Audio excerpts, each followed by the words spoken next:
আচ্ছা, আমরা bore bore পরমাণু বোর পরমাণু মডেল শেষ করছিলাম, পারমাণবিক বর্ণালী দেখছিলাম। তো আজকে আমরা ইলেকট্রন বিন্যাস করতে গিয়ে আমাদের যে কিছু বেসিক কনসেপ্ট দরকার, অরবিট, অরবিটাল, প্রধান শক্তি স্তর, উপশক্তি স্তর, এইগুলা নিয়ে একটু ডিসকাস করব। একই সাথে অরবিটাল গুলা এক্স্যাক্টলি কিভাবে থাকে সেগুলো নিয়েও দেখব। তো প্রথমে যেটা সেটা হচ্ছে আমরা নর্মালি আমাদের সেই পুরাতন পদ্ধতি। ওয়ালাইকুম আসসালাম।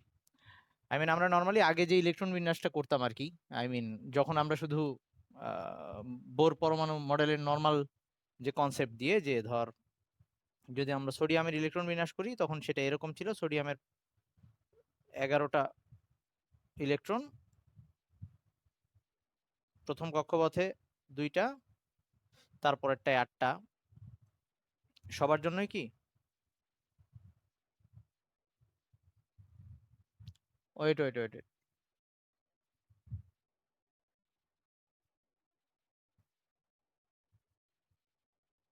ঠিক আছে, সবার জন্য ঠিক আছে।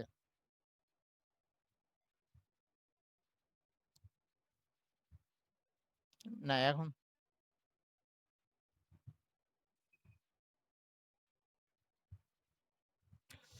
হ্যাঁ, বল।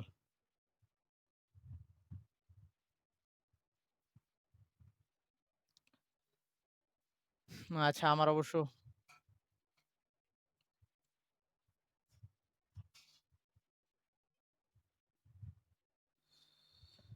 আচ্ছা আচ্ছা, শোন আগে, একটু পড়াশোনা করে নিই তারপরে বলতেছি। ওকে, তো এইখানে সোডিয়ামের ইলেকট্রন বিন্যাস নরমালি যেরকম ছিল সেটা হচ্ছে 2 8 1, এভাবে আমরা ইলেকট্রন বিন্যাসটা করতাম। তো এখন এইখানে আমরা যে জিনিসটা দেখাইছি শুধুমাত্র প্রধান শক্তি স্তরগুলা দেখাইছি। সবার জন্যই? আচ্ছা, ঠিক আছে। ওকে। ওই বাইরে বৃষ্টি হয়েছে তো এই জন্য এরকম হইতে পারে। ওকে।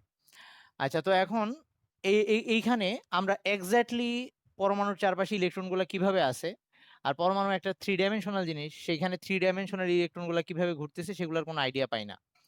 তো আমরা সেগুলো নিয়ে আজকে একটু কথাবার্তা বলবো, যে এগুলাকে আমরা এখানে যেগুলো দেখাইছি এগুলো শুধুমাত্র আমরা প্রধান শক্তি স্তর বা শেল বা অরবিট গুলা দেখাইছি।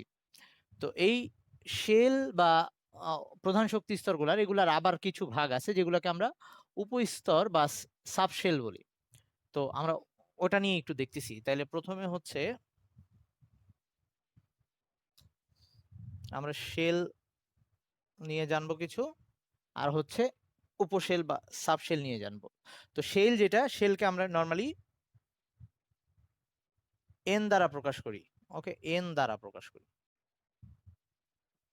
এন দ্বারা প্রকাশ করা হয়।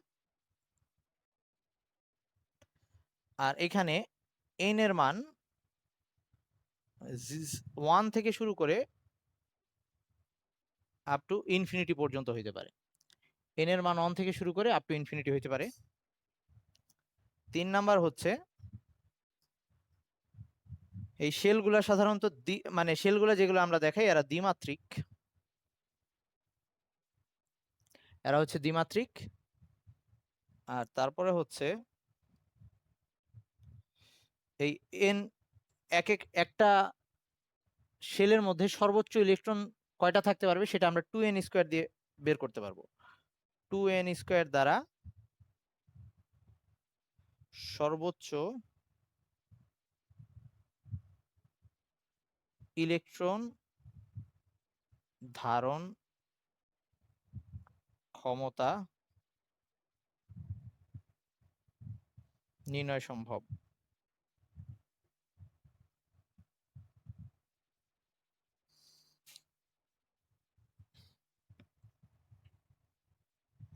লেখা হইলে বলিস। আচ্ছা, তারপরে হচ্ছে এন এর মান যত বেশি হবে সেই শক্তি স্তরের শক্তি তত বেশি হবে। এন এর মান, আচ্ছা এটা এখন আপাতত লিখতেছি না, আমরা এন এর মান নিয়ে এটা লিখতেছি না, এটা আমরা পরে লিখবো। আচ্ছা, এরপরের যে ব্যাপারটা সেটা, আই মিউট করতো, কারটা থেকে যেন সাউন্ড আসতেছে কারটা থেকে যেন মিউট হ। আচ্ছা, এবার আয় তারপরে ব্যাপারটা হচ্ছে যে এন এর মান যত যত তার উপশক্তি স্তরের সংখ্যা তত। উপশক্তি স্তর সংখ্যা তত। তার মানে এন এর মান 1 হইলে তার উপস্তর সংখ্যা 1টা হবে, এন এর মান 2 হইলে উপস্তর সংখ্যা 2টা হবে, এভাবে।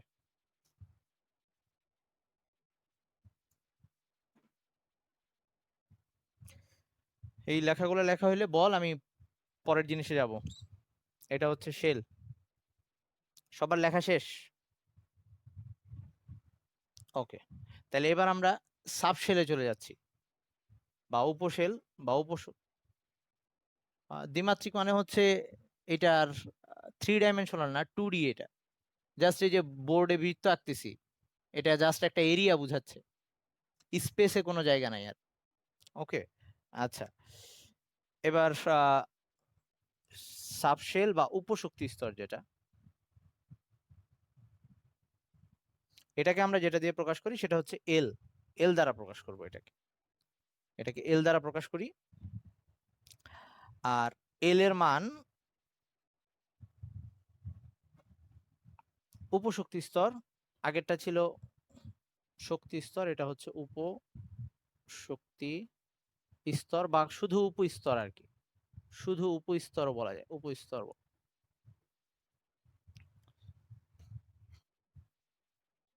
কি হলো? এল দ্বারা প্রকাশ করা হয়। ওকে, প্রথমে তো এল এর মানটা এন এর উপরে নির্ভর করে। এল এর মান এন এর উপর নির্ভর করে। ওই একটু আগে যে এন লিখছিলাম, এল এর মান এন এর উপর নির্ভরশীল। এল এর মান, এল এর মানটা 0 থেকে শুরু হবে, n-1 পর্যন্ত হবে। এল এর মান 0 হতে n-1 পর্যন্ত হয়। আমরা এগুলা দেখবো আবার কিভাবে আসে এগুলা পর্যন্ত।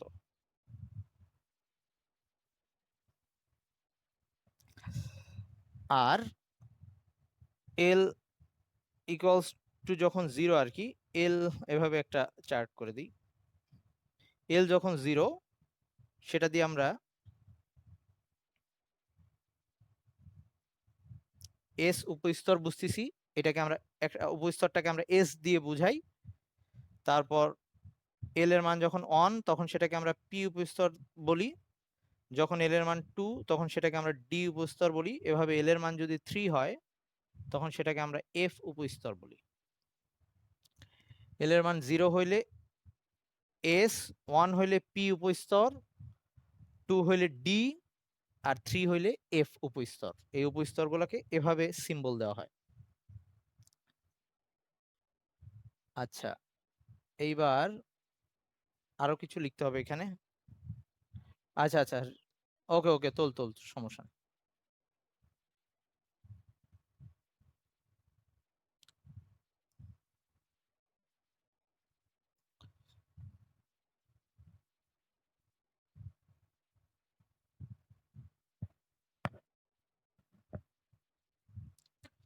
লেখা হয়েছে?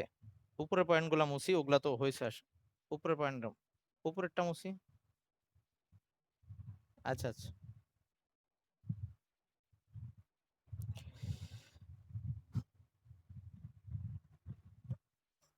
আচ্ছা আচ্ছা, ঠিক আছে। আচ্ছা আচ্ছা, ওকে ওকে। তো এবার পরেরটা পরেরটা হচ্ছে, ওয়ালাইকুম আসসালাম। তো এই যে 4টা উপস্তর, এখন এই উপস্তর গুলার আবার ভাগ থাকতে পারে যেগুলো আমরা অরবিটাল বলি। সেটা আমরা কিভাবে নির্ণয় করতে পারবো? যে প্রতিটি উপস্তরে, প্রতিটি উপস্তর, হ্যাঁ 5 নাম্বার, উপস্তরের অরবিটাল সংখ্যা, অরবিটাল সংখ্যা, একটা উপস্তরের মধ্যে কয়টা অরবিটাল থাকবে সেটা আমরা বের করতে পারবো টয়েজ এল প্লাস 1 দ্বারা, টয়েজেল প্লাস 1 দ্বারা।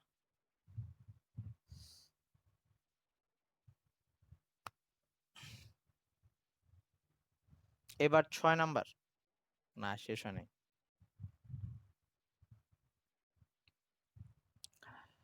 6 নাম্বার সেটা হচ্ছে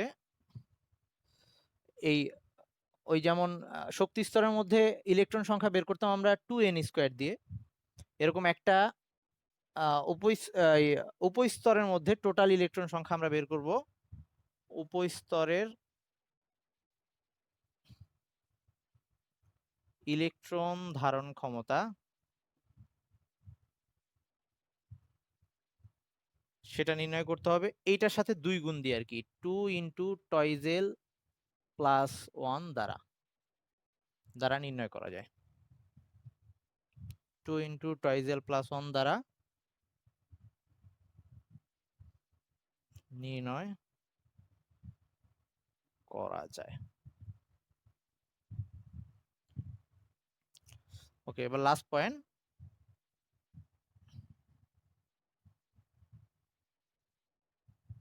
এই অরবিটাল গুলো তো 3 ডাইমেনশনাল, এরা হচ্ছে ত্রিমাত্রিক, এটা লিখি নাই, ত্রিমাত্রিক। ত্রিমাত্রিক তো এস অরবিটাল, যেটা এস অরবিটাল দেখতে ফুটবল শেপ আর কি, যেটাকে বর্তুলাকার বলে, বর্তুলাকার। পি অরবিটাল দেখতে ডাম্বেল শেপ, ডাম্বেল শেপ, যেটার 2টা লোব থাকে, মানে 2টা খণ্ড থাকে। তো এখানে লিখে রাখতে পারিস 2টি লোব, আমি ভিডিও দেখাবো তখন তো দেখবি। আর ডি অরবিটাল হচ্ছে 4টা লোব বিশিষ্ট, 4টি লোব বিশিষ্ট।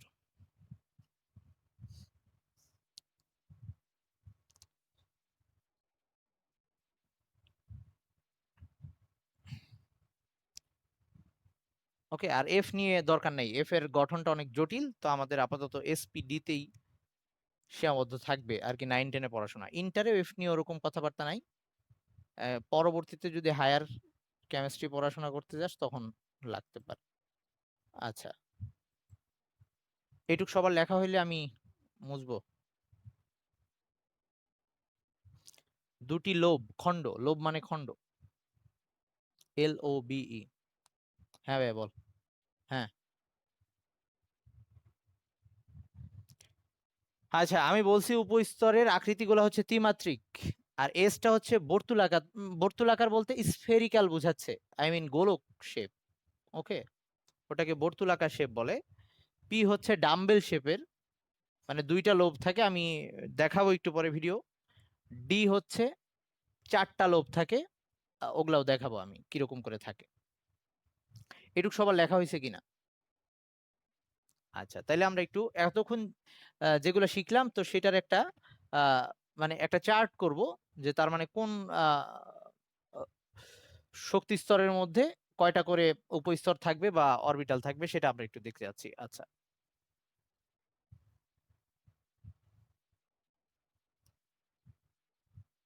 এখনো পোলাপান জয়েন দিচ্ছে?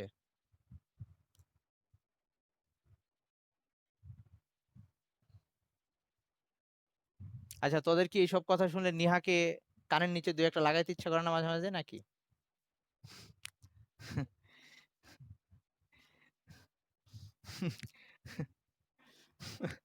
আচ্ছা আচ্ছা, ঠিক আছে, বাদ দে। ওকে শোন, এমনি মজা করলাম নিহা, তুই আবার রাগ করিস না। ওকে, এবার আসি। ধর এন, আমরা ফার্স্টে একটা শক্তি স্তর, ধর আমরা 3 নাম্বার শক্তি স্তরটা নিয়ে দেখতে যাচ্ছি। তো 3 নাম্বারের জন্য n=3, এবং এটাকে আমরা জানি যে KLMN এভাবে শেলগুলোর নাম করা হয়, তাইলে এইটা হচ্ছে KLM শেল হবে, এটা হচ্ছে এম শেল। তো আমরা এই এম শেলের মধ্যে কয়টা উপস্তর আছে, কয়টা অরবিটাল আছে, এবং সর্বোচ্চ কয়টা ইলেকট্রন থাকতে পারে, এই জিনিসগুলো এখন এতক্ষণ যা যা শিখলাম সেটা দিয়ে একটু বের করার চেষ্টা করি। তো আমরা এটা তার মানে 3 নাম্বার শক্তি স্তর, তারপরে যে জিনিসটা আমরা শিখছি সেটা হচ্ছে এল। আচ্ছা, এটা এম শেল। এরপরে আমরা শিখছি হচ্ছে এল, এল দিয়ে আমরা কি বুঝাইতাম? উপস্তর বুঝাইতাম। তো এই উপস্তর যে বুঝাইতাম, তো আচ্ছা ওই আমি যে শেলটা লিখছি, শেলের মধ্যে আরেকটা পয়েন্ট একটা অ্যাড করে দেয়, সেটা হচ্ছে এর আকৃতি বৃত্তাকার আর কি, ওটা একটু লিখে রাখ। শেলের জায়গায় আকৃতিটা লিখে রাখ বৃত্তাকার। হ্যাঁ, দ্বিমাত্রিকের পাশে পাশে ব্র্যাকেট দিয়ে বৃত্তাকার লিখে রাখতে পারিস। ওকে, আচ্ছা এবার আয়। তো এল এর এই যে 3 নাম্বারের জন্য, তাহলে আমরা বলছি এল এর মান নির্ভর করে এন এর উপরে, এল এর মান নির্ভর করে এন এর উপরে, এবং এল কতগুলা হবে, আই মিন এন যতগুলা হবে এল ততগুলা হবে। এন যতগুলা হবে, এন মানে এন হচ্ছে 3টা, এন হচ্ছে 3, এন এর নাম্বার যত হবে এল ততগুলা হবে, তার মানে এলও আমি পাবো 3টা। এল এর মানটা নির্ভর করতেছে এন এর উপর, শুরু হবে 0 দিয়ে, শেষ হবে n-1 পর্যন্ত। তাইলে এইখানে শুরু হবে 0 দিয়ে, তারপরে হচ্ছে 1, তারপর n-1 মানে হচ্ছে 3 এর আগেরটা হচ্ছে 2। 0 থেকে শুরু হইলো, এইটা ঠিক আগের নাম্বারে গিয়ে থামবো আমি। এই তাতে দেখ, এইটার নাম্বার যত ছিল এল এর সংখ্যাও ততগুলা হয়েছে, মানে উপস্তর ঠিক ততগুলা হয়েছে।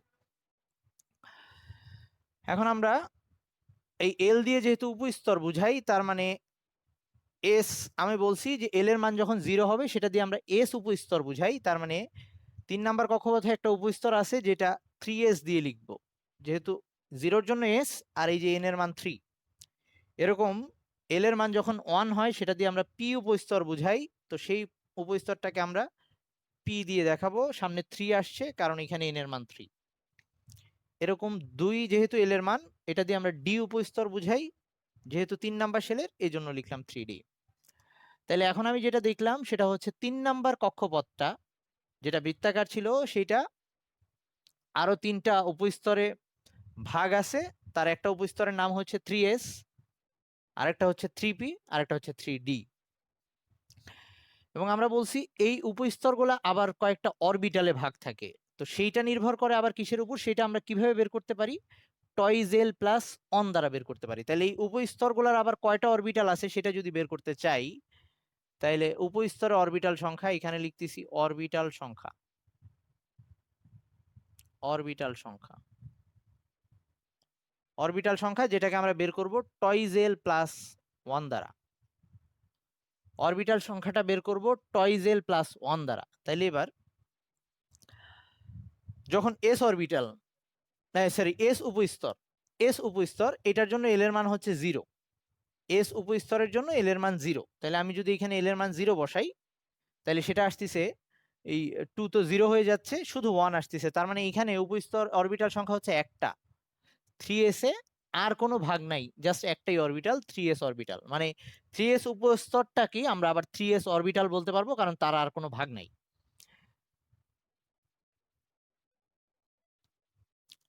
আচ্ছা, এই সুরভি কিছু জিজ্ঞেস করলি?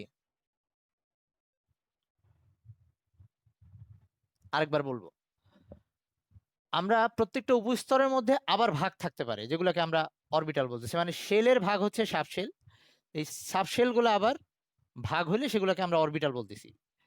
তো এই 3s এর আরো ভাগ আছে কিনা সেটা যদি আমি বের করতে চাই, তাহলে আমাদের জন্য একটা সূত্র, সেটা হচ্ছে টয়েজেল প্লাস 1। আমাকে এল এর মানটা বসাই দিতে হবে। তো এস এর জন্য এল এর মান ছিল 0, তো আমি এই সমীকরণে যদি 0 বসাই এল এর জায়গায়, তাহলে 2 ইন্টু 0, 0 আসতেছে, প্লাস 1 মানে শুধু 1 আসতেছে। এই একটা অরবিটাল আছে 3s এর মধ্যে। ওকে, এরকম 3p, এটার জন্য যদি এটার মধ্যে আবার কয়টা অরবিটাল আছে সেটা যদি আমি বের করতে যাই, তাহলে এল এর মান হচ্ছে 1, সেটাকে আমি এখানে বসাই দিলে 2 ইন্টু 1 প্লাস 1 মানে হচ্ছে 3 আসতেছে। তো এই 3pর অরবিটাল সংখ্যা হচ্ছে 3টা, 3pর মধ্যে আবার 3টা অরবিটাল থাকে। এরকম 3d তে এইটার জন্য এল এর মান হচ্ছে 2, আমি যদি ওখানে 2 বসাই, তাহলে আসতেছে 2 ইন্টু 2 4, আর একে হচ্ছে 5, তার মানে 3ডির মধ্যে টোটাল 5টা অরবিটাল থাকে, মানে আরো ভাগ থাকে 5টা ভাগ। ওকে, এইটুক সবার হয়েছে? বুঝি নাই কি?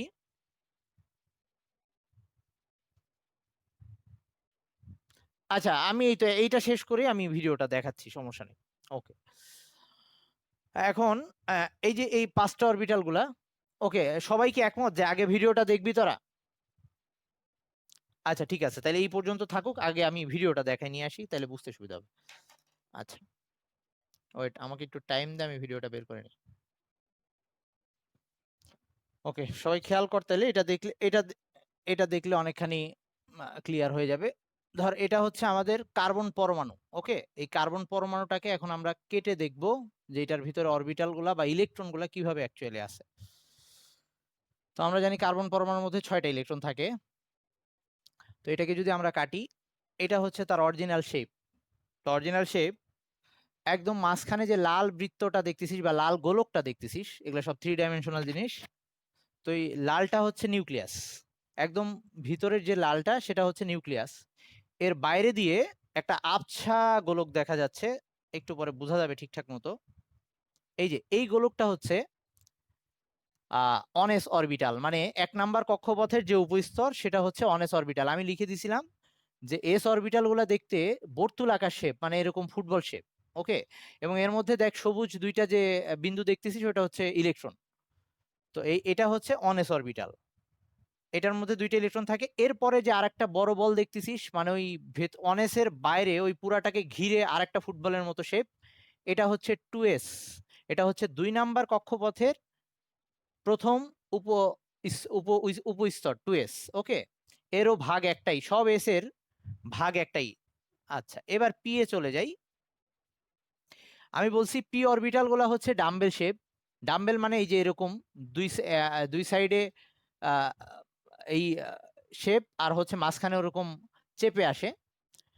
তো এই ডাম্বেল শেপের ওই পি অরবিটাল এইমাত্র বোর্ডে লিখে আসলাম যে পি উপস্তরের অরবিটাল সংখ্যা 3টা। তো এই পি এর মধ্যে 3টা ভাগ থাকে। এই এটাকে বলে 2px, বা মানে আর কি px, আর এটা হচ্ছে py, আর এটা হচ্ছে pz। এই 3টা মিলে পুরা পি অরবিটালটা, এই 3টা মিলে পুরা পি উপস্তরটা। এই উপস্তরের মধ্যে আবার 3টা অরবিটাল, একটা হচ্ছে px, py, pz। আচ্ছা একটা ব্যাপার, যে আমি উপস্তরকে কখনো কখনো আবার অরবিটাল বলতেছি, এভাবে বলা যায়, কোনো সমস্যা নাই। তবে তোদের বোঝার জন্য আহ, মানে এই যে ধর এই যে 3p, এটাকে 3p উপস্তর না বলে আমরা যদি 3p অরবিটাল বলি কোনো সমস্যা নাই। তবে এক্স্যাক্টলি বুঝতে গেলে 3p উপস্তরের আরো 3টা ভাগ, একটা হচ্ছে, বা এইখানে এই ক্ষেত্রে ধর 2p উপস্তরের আরো 3টা ভাগ, সেটা হচ্ছে 2px, 2py, 2pz। তার মানে এটা হচ্ছে 1 নাম্বার শেলের একটা উপস্তর, এটা 2 নাম্বার শেলের একটা, আর এটা আরেকটা, মানে 2 নাম্বার শেলের টোটাল 2টা উপস্তর। তার মধ্যে প্রথমটা এস অরবিটাল বা এস উপস্তর, এটার আর ভাগ নাই, একটাই ভাগ। পি এর আবার 3টা ভাগ, একটা হচ্ছে পিএক্স, পিওয়াই, পিজেড। এই ব্যাপারটা এরকম। আচ্ছা আমি আরো একটু ডিটেলস ভাবে দেখাচ্ছি। হ্যাঁ ভাইয়া বল। না, এখন এই ক্ষেত্রে ইলেকট্রন থাকবে না। কেন থাকবে না, আমরা পরে এগুলা সামনে নিয়ে কথাবার্তা বলবো। আচ্ছা, এগুলো নিয়ে আবার সামনে ডিসকাস করব। তো আরেকটা ভিডিও দেখাই নিচ্ছি, তারপরে আবার আমি বোর্ডে আসতেছি। সেটা হচ্ছে,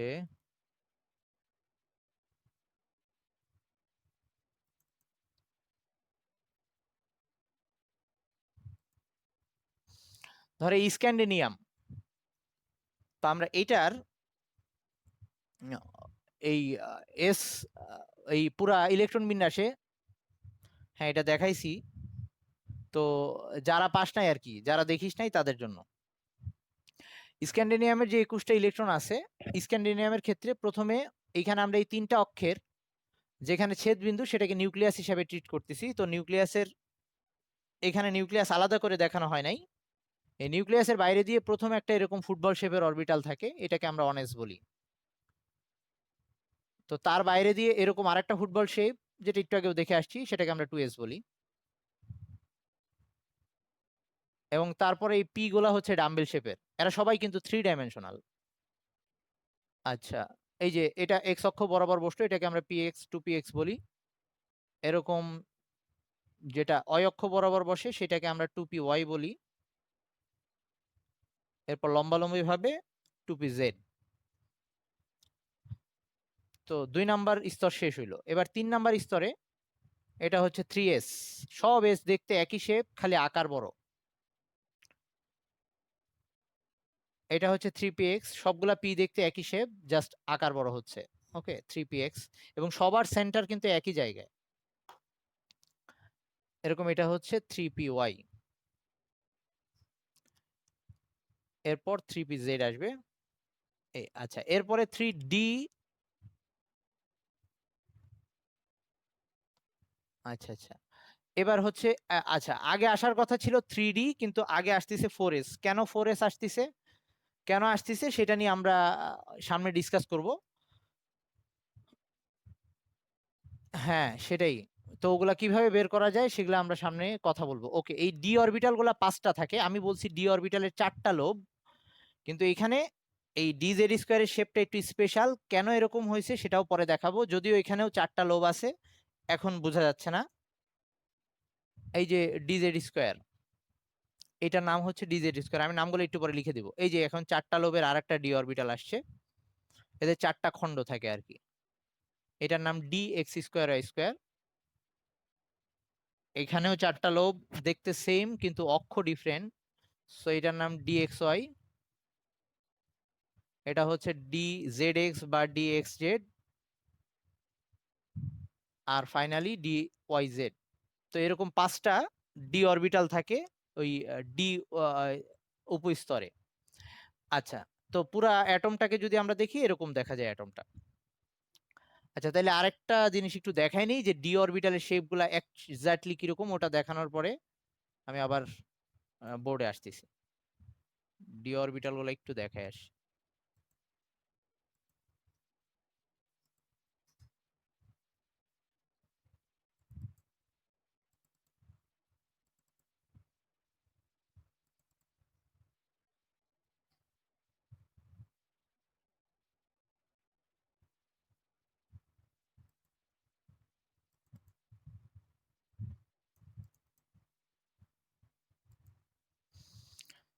ওকে, আমরা বলছি ডি অরবিটালের যে 4টা করে লোব থাকে।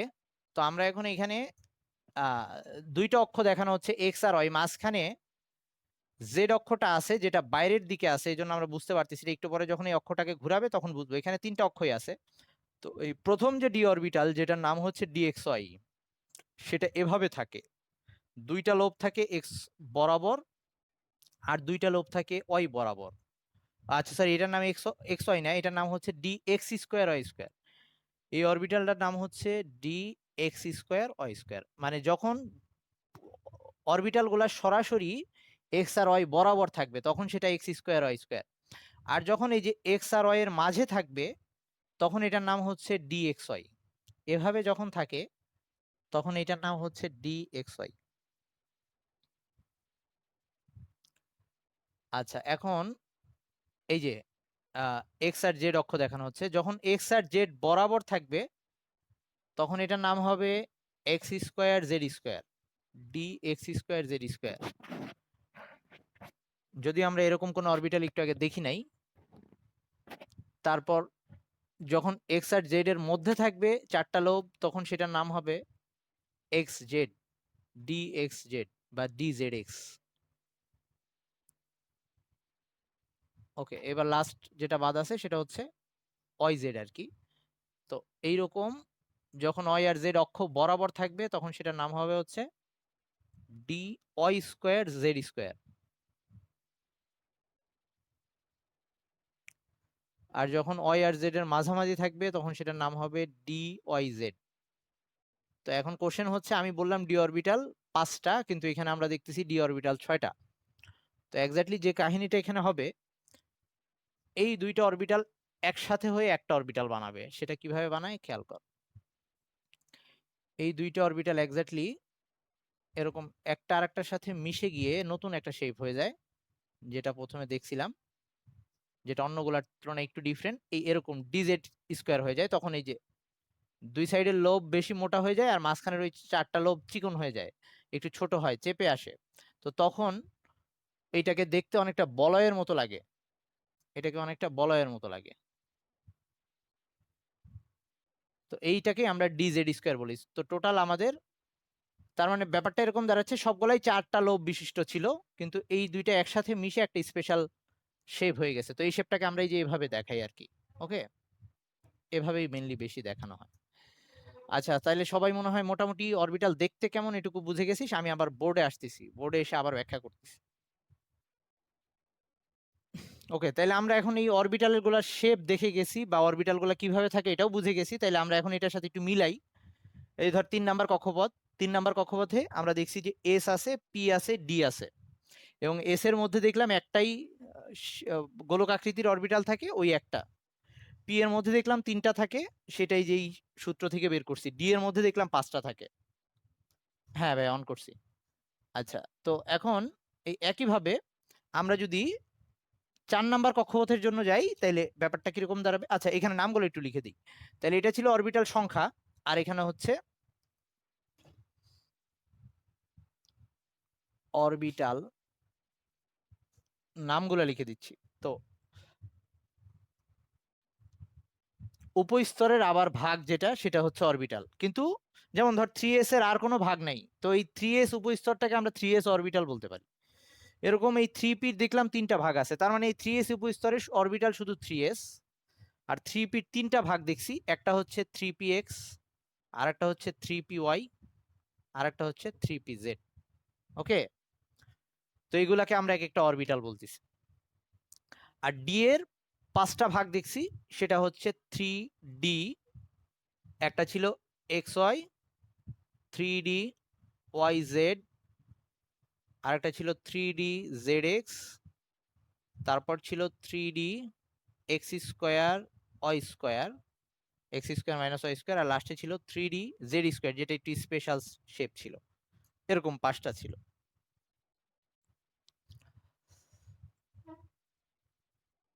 এই ডি অরবিটাল গুলোর নাম লেখার ক্ষেত্রে একটু কেয়ারফুল থাকা লাগবে। হ্যাঁ মাইশা, কি বলবি বল। এই ডি অরবিটাল গুলোর নাম লেখার সময় নিচে এরকম করে এক্স ওয়াই ওয়াই জেড এভাবে লিখতে হবে। আর ডি বড় করে লিখে নিচে এক্স ওয়াই।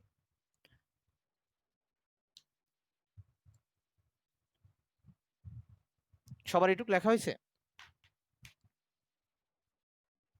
আচ্ছা, এখন তাইলে আমরা, আচ্ছা লেখ, আস্তে আস্তে লেখ, সমস্যা।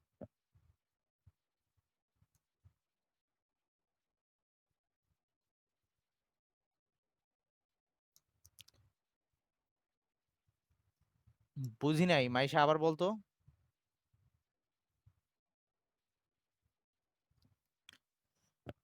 আচ্ছা শোন, যেটা বলতেছিলাম, এই কি যেন বলতেছিলাম, লেখা হয়েছে সবার? লেখা হয়েছে কিনা?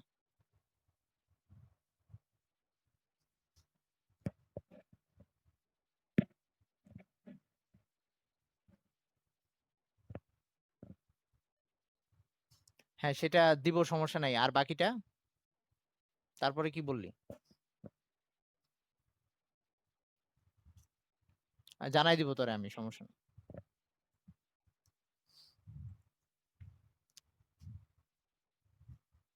ওকে, এবার আসি।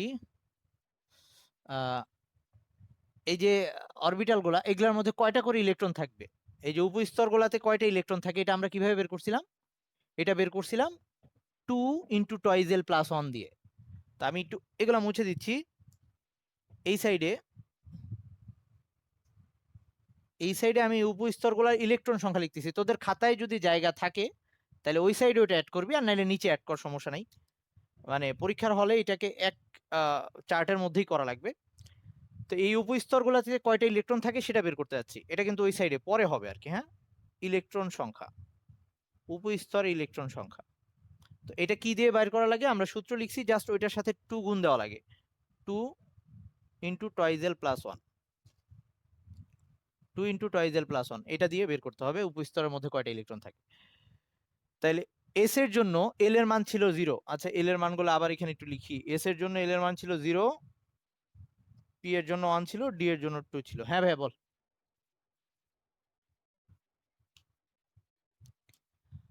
এক একটা উপস্তরে কয়টা ইলেকট্রন থাকবে সেটা বের করার জন্য আমাদের সূত্রটা হচ্ছে 2 × 2l+1। এই যে টয়েজেল+1 ছিল, তার সাথে 2 গুণ করা, 2 × 2l+1। তাহলে এই 3s উপস্তরে কয়টা ইলেকট্রন থাকবে সেটা যদি বের করতে চাই, 3s এর জন্য এল এর মান ছিল 0, তাহলে আমার এখানে 0 বসাইতে হবে এল এর জায়গায়। তাহলে আসে হচ্ছে জাস্ট 1, তো 1 এর সাথে 2 গুণ দিলে জাস্ট 2 আসে, তার মানে এখানে ইলেকট্রন সংখ্যা হচ্ছে 2টা, ইলেকট্রন সংখ্যা 2। পরেরটায় পি এর জন্য এল এর মান 1, এখানে যদি 1 বসাই তাইলে আসে হচ্ছে 3 ইন্টু 2 আই মিন 6, তার মানে এখানে 6টা ইলেকট্রন থাকতে পারবে। তার মানে 3p, আমরা নর্মালি জানি যে আমরা ওই যে 3p6 এভাবে লিখি, মানে পি অরবিটালে সর্বোচ্চ বা পি উপস্তরে সর্বোচ্চ 6টা ইলেকট্রন থাকতে পারে। এরকম ডি এর জন্য যদি বের করতে চাই তাহলে ডি এর জন্য হবে, এইখানে ডি এর জন্য যদি আমরা 3 বসাই তাহলে আসবে 2 ইন্টু 3 মানে হচ্ছে 6 প্লাস 1 7, 7 ইন্টু 2, সরি ডি এর জন্য যদি আমরা 2 বসাই, 3 না সরি 2 বসাই যদি, তাহলে এখানে 4 আর 1 5, 5 আর 2 10 আসবে, ডি এর জন্য আসবে 10। তাহলে 3 নাম্বার কক্ষপথে টোটাল কয়টা ইলেকট্রন থাকতে পারে, 3 নাম্বার কক্ষপথে টোটাল কয়টা ইলেকট্রন থাকতে পারে সেটা যদি আমি বের করতে চাই, 2টা আর 6 8টা, 8 আর 10 18টা। তো সর্বোচ্চ 3 নাম্বার কক্ষপথে 18টা ইলেকট্রন থাকতে পারে। আচ্ছা শোন, এইবার পরীক্ষায় এই কোশ্চেনগুলো যখন আসবে তখন এভাবে আসবে যে ধর বলবে যে 3 নাম্বার কক্ষপথে বা ওটাকে এম শেল, কে এল এম, এম শেলে সর্বোচ্চ ইলেকট্রন ধারণ ক্ষমতা হিসাব করে দেখাও, এন ও এল এর মান হিসাব করে দেখাও, এভাবে চার্ট করে জিনিসটা হিসাব করে দেখাইতে হবে। তো আমি আরেকটা দেখে শেষ করতেছি। ধর 4 নাম্বার কক্ষপথের জন্য যদি বলে যে এন শেলে সর্বোচ্চ ইলেকট্রন সংখ্যা, আমরা জানি সর্বোচ্চ ইলেকট্রন সংখ্যা হচ্ছে 32টা। তো এন শেলের জন্য যদি আমাকে, বা 4 নাম্বার কক্ষপথের জন্য যদি আমাকে বলে যে 4 নাম্বার কক্ষপথের জন্য এই ইলেকট্রন মোট সর্বোচ্চ কয়টা ইলেকট্রন থাকতে পারে সেটা এন আর এল এর মান হিসাব করে দেখাও, এরকম যদি বলে তাহলে আমরা এই জিনিসটা কিভাবে করব লিখতেছি আগেরটার মতো করেই। তো এবার আমি, হ্যাঁ 2n স্কোয়ার দিয়ে তো নর্মাল 32টা তো আমরা পারতেছি, কিন্তু তোকে 4 নাম্বারের জন্য এই কোশ্চেন আসবে, মানে ঘ নাম্বারে আসবে, এরকম চার্ট করে দিতে হবে। আচ্ছা তো যেহেতু 4 নাম্বার কক্ষপথ তার মানে এন এর মান হচ্ছে 4, বা এটাকে এন শেল এভাবে বলতে পারে। তো এল এর মান কত কত হবে, এল এর মান শুরু হয় 0 থেকে, তো ফার্স্টে 0, তারপরে 1, তারপরে হচ্ছে 2 এন্ড ফাইনালি হচ্ছে 3, এভাবে। ওকে, এবার আসি, এই এল দিয়ে উপস্তর বোঝায়, তো আমরা আগে উপস্তরগুলো লিখে ফেলি। এই উপস্তর হচ্ছে 4s যেহেতু 0, এটা হচ্ছে 4p, এটা হচ্ছে 4d, আর এটা হচ্ছে 4f, 3 হইলে f। এখন হচ্ছে উপস্তরগুলোর মধ্যে অরবিটাল সংখ্যা, অরবিটাল সংখ্যা, হ্যাঁ চার্ট করে দেখাতে হবে। 4 নম্বরে আসলে এই চার্ট করে দিলে ফুল মার্ক পাওয়া যাবে। ওকে, যে বলবে যে 4 নাম্বার কক্ষপথে সর্বোচ্চ কয়টা ইলেকট্রন থাকতে পারে সেটাকে হিসাব করে দেখাইতে। তো অরবিটাল সংখ্যা কয়টা, অরবিটাল সংখ্যা আমরা কি দিয়ে বের করি, টয়েস এল প্লাস 1 দিয়ে বের করি। তো অরবিটাল সংখ্যা এইখানে 0-র জন্য এখানে যদি 0 বসাই তাহলে আসবে 1, পরেরটা এখানে যদি 1 বসাই তাহলে আসবে 3, এখানে যদি 2 বসাই আসবে 5, 3 বসাইলে আসবে 7, 1 3 5 7। ওকে, তো এখন এই অরবিটালগুলোর নাম তোরা চাইলে লিখা যায়, না চাইলেও সমস্যা নাই, কিন্তু এফ এর গুলা তোদের নাম লেখার দরকার নাই। তো আমি তবু আরেকবার লিখে দিচ্ছি, তোরা এইটা পরীক্ষায় না লিখে এই অরবিটাল সংখ্যার পরে ডিরেক্ট ইলেকট্রন সংখ্যা লিখে দিতে পারিস। তো এটা 4s, এরকম এইটার মধ্যে থাকবে 4px, 4py, 4pz, আর এটা হচ্ছে 4dxy, d 4dyz, 4dyz, 4dzx, 4dx square y square, 4dz square. কারো যদি এই নামগুলা পরীক্ষার হলে ভুলে যাস বা লিখতে তোর কষ্ট মনে হয়, তাহলে এটাকে এভাবেও লিখতে পারবি, d1 d2 d3, মানে এভাবেও লিখতে পারবি, d1 d2, এভাবে 5টা লেখা যাবে, কোনো সমস্যা নেই, তবে চেষ্টা করবি এভাবেই লেখায়। তবে এই যে এফ এফ উপস্তরে 7টা অরবিটাল থাকে, এতগুলার নাম মনে রাখার দরকার নেই, এটাকে তুই f1 f2 দিয়েই লিখতে পারিস, f1 4f2 অথবা কিছুই লেখার দরকার নেই। মানে এই চারটা যদি তোরা পরীক্ষায় নাও অ্যাড করিস কোনো সমস্যা নেই। f3 4f5 4f6 4f7 এই 7টা, এখানে 7টা থাকে অরবিটাল। তাহলে এখন ইলেকট্রন কয়টা থাকবে সেটা বের করতেছি। ইলেকট্রন, আচ্ছা সরি সরি, হ্যাঁ হ্যাঁ 4টা বাদ পড়ছে, 4f4টা বাদ পড়ছে। ওকে, ইলেকট্রন সংখ্যা, দাঁড়া দাঁড়া দাঁড়া,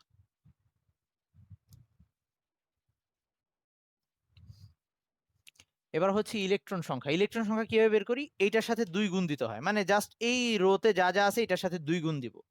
তাহলে এইখানে হয়ে যাবে 2, এখানে 3 আছে সো 6, এখানে 10, আর এখানে হচ্ছে 14। তাহলে এখন আমি যদি টোটালটা যোগ করি 2 6 8 18, 18 আর 14 হচ্ছে 32। এই ফাইনাল 4 নাম্বার কক্ষপথে সর্বমোট 32টা ইলেকট্রন থাকতে পারে। এভাবে লিখে দিলে আমরা ফুল 4 মার্ক পেয়ে যাব। ওকে, আচ্ছা কোনটুক বলা লাগবে? এই যে ইলেকট্রন সংখ্যা, অরবিটালের মধ্যে কয়টা ইলেকট্রন আছে সেটা বের করতে হয় 2 × টয়েজেল প্লাস 1, মানে এখানে সূত্রটা হচ্ছে 2 × টয়েজেল প্লাস 1। এখন এখানে তো টয়েজেল প্লাস 1 বের করাই আছে, আমার খালি এটার সাথে 2 গুণ দিছি।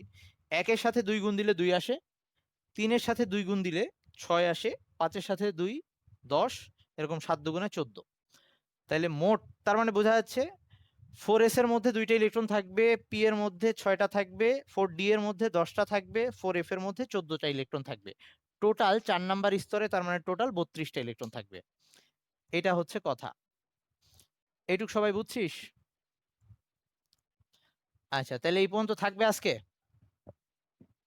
আচ্ছা ঠিক আছে, তাহলে আজকে এই পর্যন্ত থাকুক। নেক্সট দিন আমরা অরবিটাল যেগুলো আমি দেখাইলাম, আমরা ওগুলা খাতায় কিভাবে দ্বিমাত্রিক ভাবে আঁকতাম, আগে কিভাবে ওইটাকে মানে অরবিটাল আর অরবিটের যে সম্পর্কটা এক্স্যাক্টলি সেগুলা নিয়ে আমরা পরের দিন বলবো ইনশাল্লাহ। ওকে, তো স্ক্রিন রেকর্ডার অফ করতেছি আপাতত। আল্লাহ হাফিজ। হ্যাঁ ভাইয়া বল। বুঝি নাই বুঝি নাই। আচ্ছা ওকে, আর ওয়েট আমি সবার খবর নিব তারপরে যাবি। ওকে, আল্লাহ হাফিজ।